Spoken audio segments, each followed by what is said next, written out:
Yo, what's going on, guys?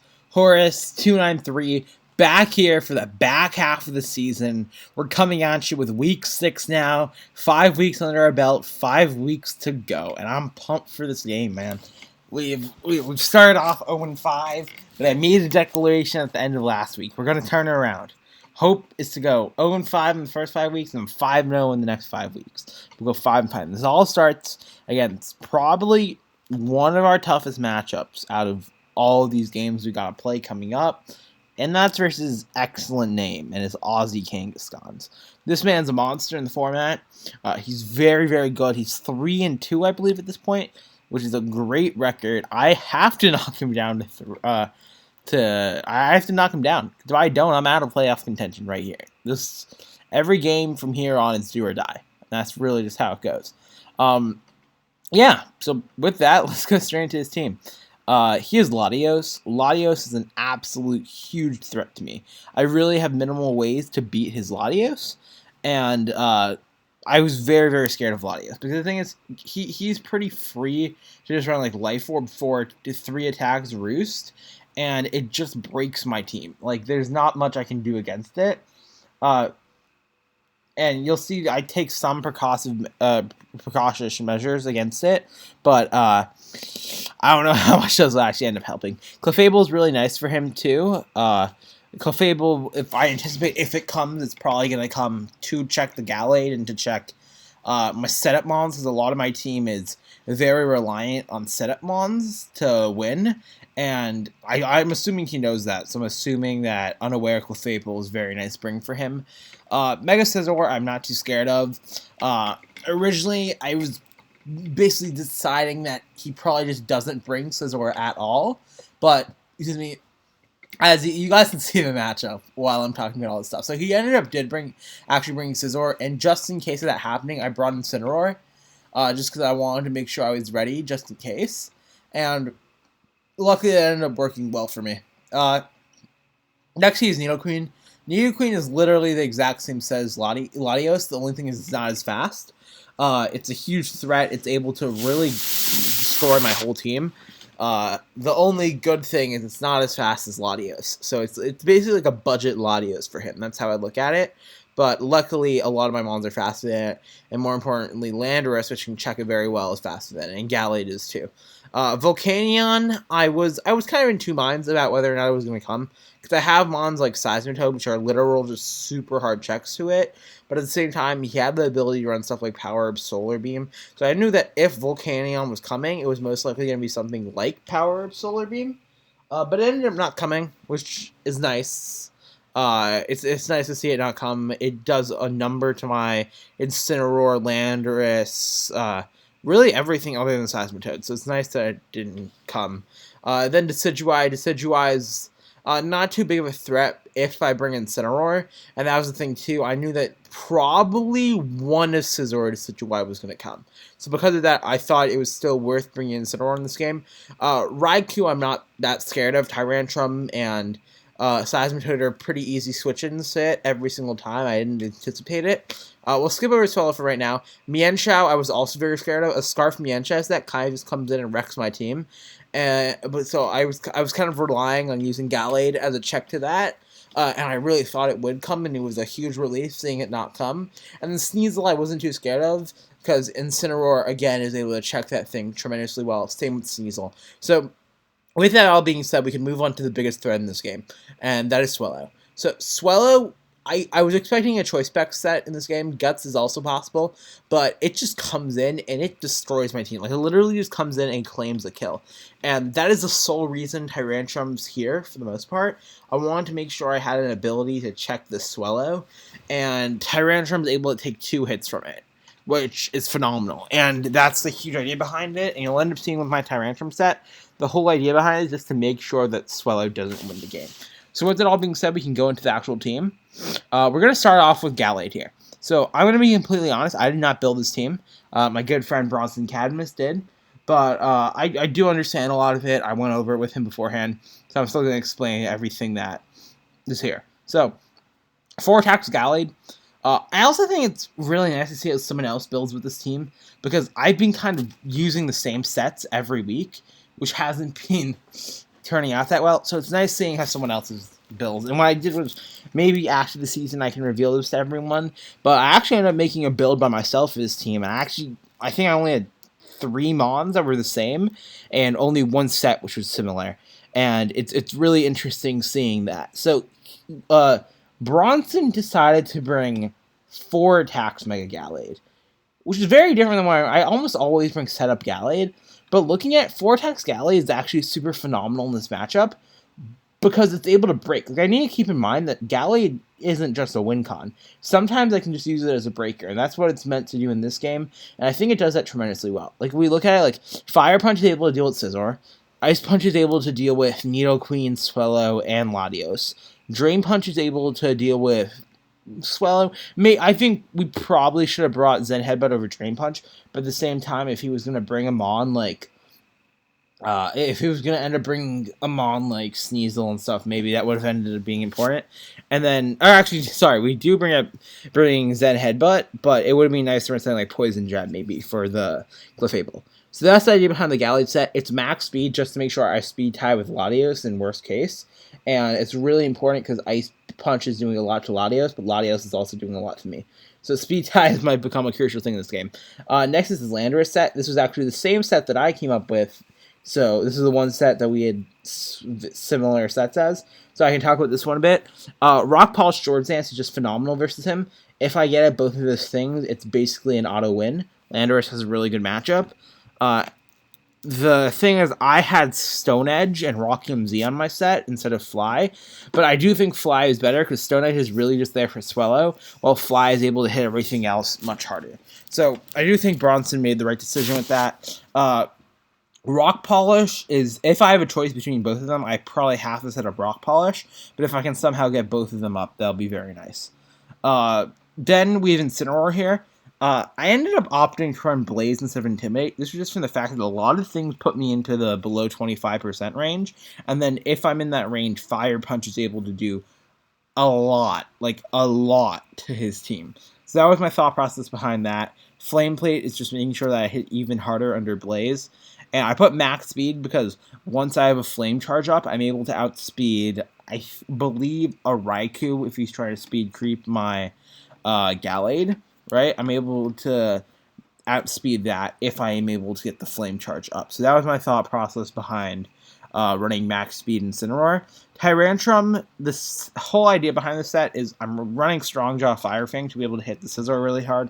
I have Head Smash because he really doesn't have a good switch in for his team, and then I have Earthquake for the Raikou and Nidoqueen, and I have Stealth Rocks because those are really nice in this game. But the huge idea behind it is I have Focus Sash to make sure I'm able to live one hit from the Swellow, no matter what, even if he's like work up plus 6. I live a hit, a Head Smash, and I kill. Like, that's the whole idea behind this Tyrantrum set, and that's what I hope I'm able to do in this game. Crobat is most likely going to become my win con in this game.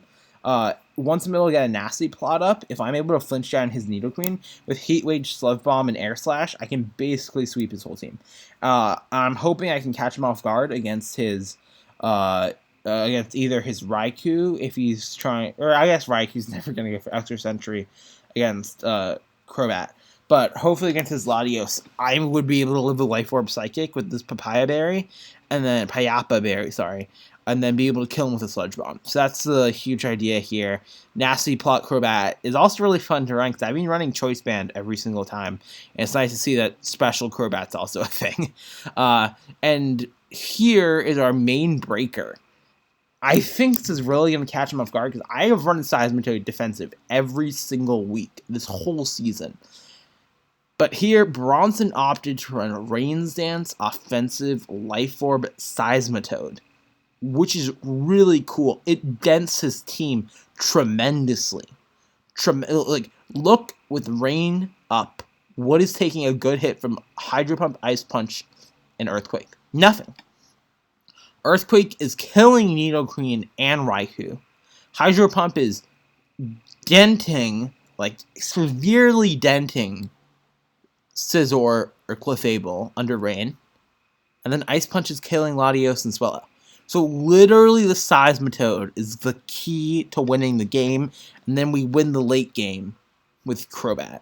That's the idea I'm coming in with. So, that's my team. I'm really feeling good about this team. It's nice having a team that I didn't build personally, because I actually feel like it's more suited towards my playstyle. I feel like I was building wrong for myself beforehand, and hopefully this type of building is able to help me in the future.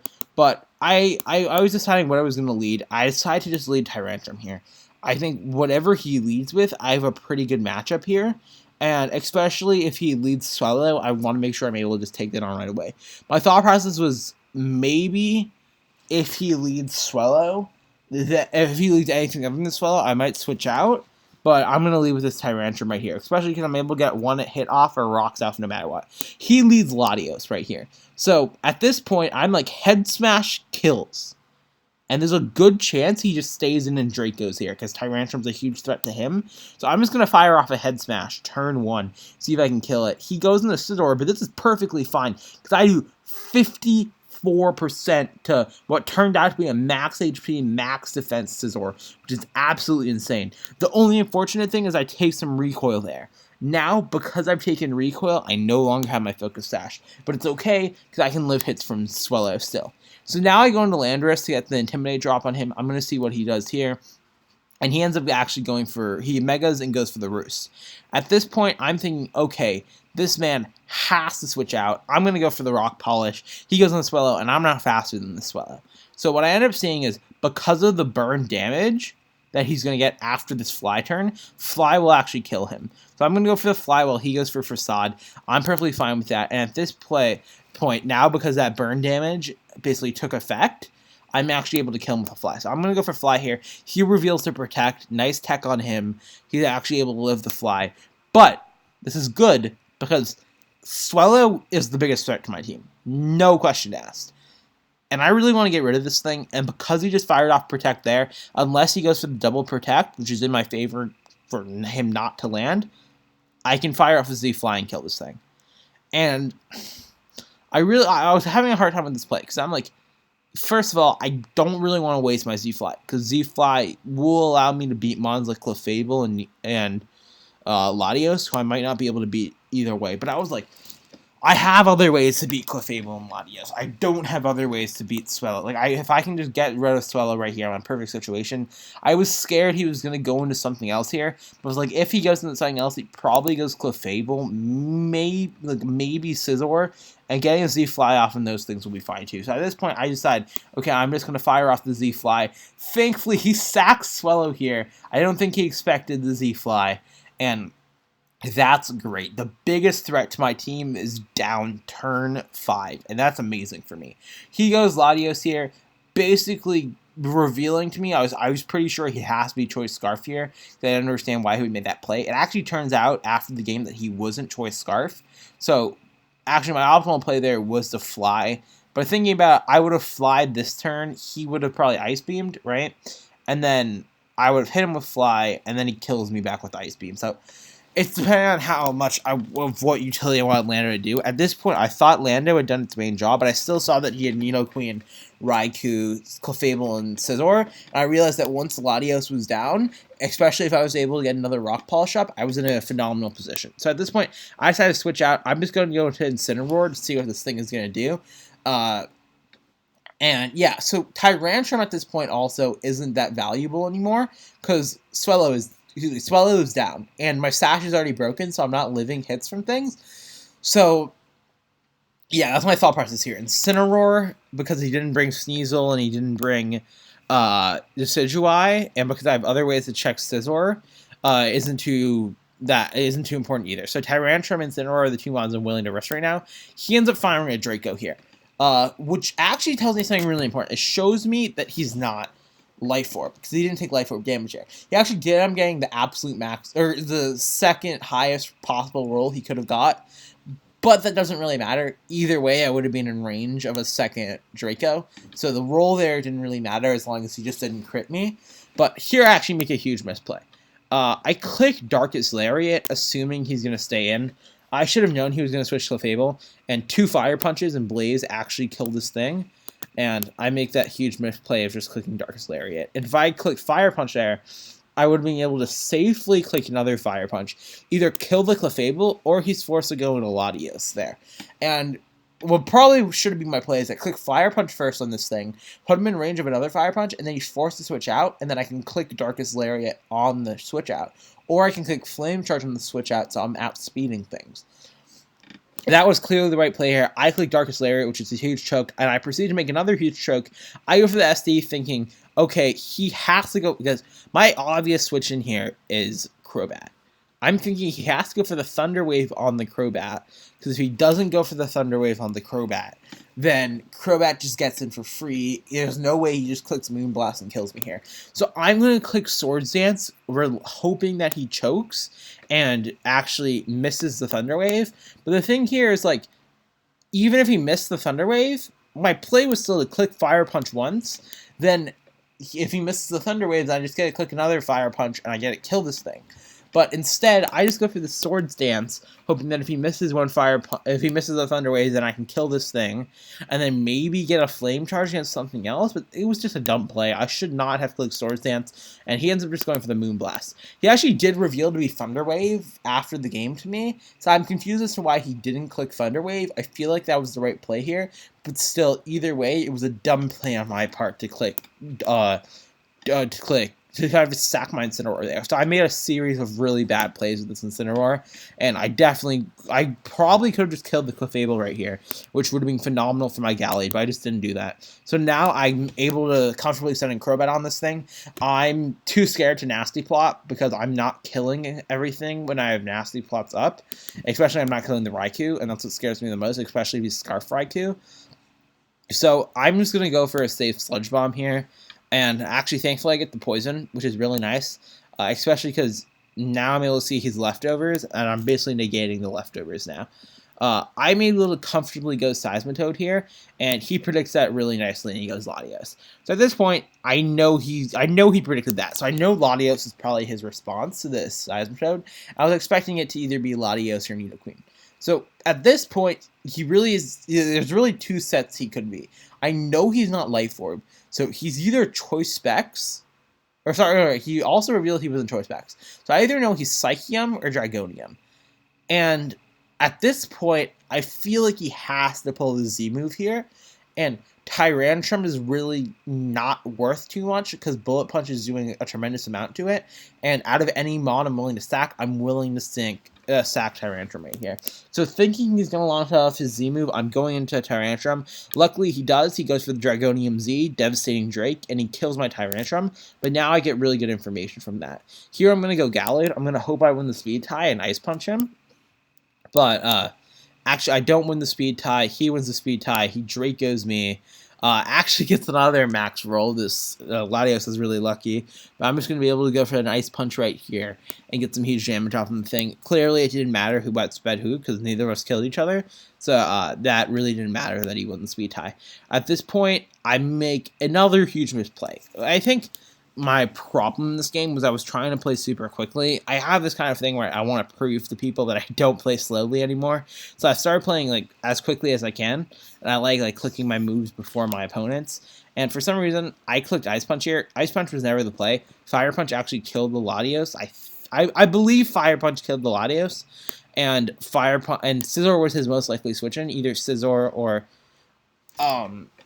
Oh, I think Zen Headbutt also killed the Latios. So my play there was either to Zen Headbutt or to Fire Punch, depending on what I thought the switch-in was. I probably should have Zen Headbutted at this point, or Fire Punch, but instead I make the dumb play of Ice Punching again, which is doing very little to Scizor. And now he's able to comfortably Bullet Punch me. If he had got the absolute min roll and then he absolute min rolled the Bullet Punch, I would have been able to live and kill him with a Fire Punch if he had got that min roll on the Draco too. But, you know, that would have been hacks against him, so that's all good. He Bullet Punches me, and I'm actually dropping down to 3-5 now, which is looking kind of dangerous. And I bring in the Seismitoad here because I want to make him think that I'm a defensive check to him. But I'm actually going to set up my Rain right here. And this is huge. If he's not, even if he's Scarf, I outspeed, and I'm just going to Ice Punch here and kill him. Down goes Latios. Boom. First death. Now, what is he going to bring in? He actually brings in Scizor because he realizes I'm not a hard check to it now. I Hydro. Boom. Huge damage, but he Roosts. And I'm like, okay, I'm just going to keep on hydroing you. I just need to hit these hydros. I hit the second hydro. Yes, he roofs. It all comes out of it. I need to hit this third hydro. This is the last turn I have rain up. I need to hit it. And I hit the third hydro. Scizor goes down. God bless. Yes. We hit all the hydros. The hacks is not against us. This is redemption for week 4 versus D-Train. Seismitoad is the true water god here, not Starmie. That's what we're learning here. Seismitoad is able to hit all of its hydro pump and this puts us in a phenomenal situation. The only thing is the rain is gone now. And I was kind of just spamming Hydro Pump. I was kind of forgetting about the rain. I was playing in that Gen 5 world where I forgot that rain goes away. And now rain actually goes away. I'm in a pretty shitty situation here, but I realize Seismitoad wins this game. I Earthquake twice, and I kill Nidoqueen and Raikou. If I can set up a Rain Dance here and then hit the Clefable, I'm in a really good situation. But I'm having a hard time at this point. I'm thinking I can go Crobat here, set up a Nasty Plot and Sludge Bomb, and then just put everything in range where Seismitoad or Landorus can win. And I want to go hard Crobat here, but I'm just so scared he has Thunder Wave. But I convinced myself there's no way he has Thunder Wave. He had to click on the Incineroar if he had it. And for that reason, I'm like, okay, I'm going to go Crobat here. But then I realized, like, hey, I have Landorus at this point, and I check all the rolls, and Landorus should be able to clean up this game. I want to KO the Raikou from where it is. I want to KO the Nidoqueen from where it is. And if I can set up the Rain here and hit Clefable with a Rain-boosted Hydro Pump, I kill the Clefable. So that's my thought process here. I'm going to go for the Rain Dance. He goes for the Moonblast. I'm going to hit a Hydro Pump. At this point, I need to hit it. I do hit it. And my thought process here is if I'm able to do this, then I'm able to put everything in range of the Landorus. But... Okay, first, he choked here really bad.